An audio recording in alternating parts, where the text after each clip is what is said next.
Here's an idea. You can't do subtraction without addition. In our last devotional video, we were talking about this moment where Jesus brings Lazarus back from the dead. And you can find that video right here by clicking right there. But one thing I want to point out that we didn't quite touch on in the last video is this, that Jesus, he calls Lazarus from the dead, like Lazarus is dead. He calls him out and says, Lazarus, come out. And Lazarus starts to struggle coming out of the grave. Like, I want you to imagine like the mummy. He's completely wrapped up in grave clothes. And so he's stuck like this, trying to like penguin walk out of the grave. And Jesus looks at him struggling and he says, unbind him and let him go. That's kind of like what it is when we come out of the grave ourselves. When Jesus calls us from the grave, when he calls us out of the lives that we were previously living, what happens is we come out of the grave struggling in our own type of grave clothes. It's the wrappings that we try to convince ourselves that we were dead when Jesus calls us to life. And before you can really dive into this new life, you really do have to subtract something.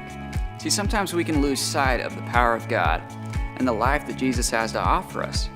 We allow struggles and burdens of this world to kind of constrict our movements towards God. Jesus called you out of the grave and you are called to life, but there may be some stuff in your life that you still need to let go of.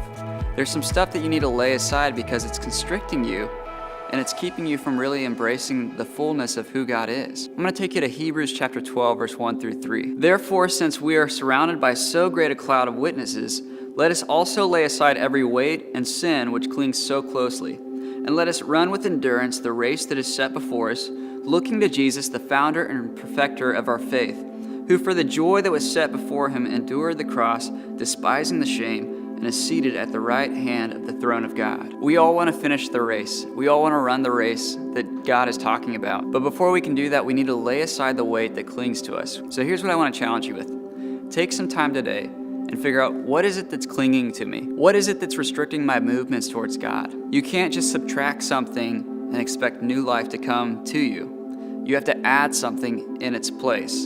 You can't just subtract Snapchat and say, I'm just going to be a better Christian because I'm not on Snapchat. You have to put something in its place. Like the time that I spent on Snapchat, I'm going to spend reading the Word of God. Or maybe you're giving up Netflix. You can't just give up Netflix and expect new life, or else you'll find a different distraction. You'll find something new to bind you. So here's what I want to challenge you with. Give something up, but put something in its place. What is it that's binding you right now?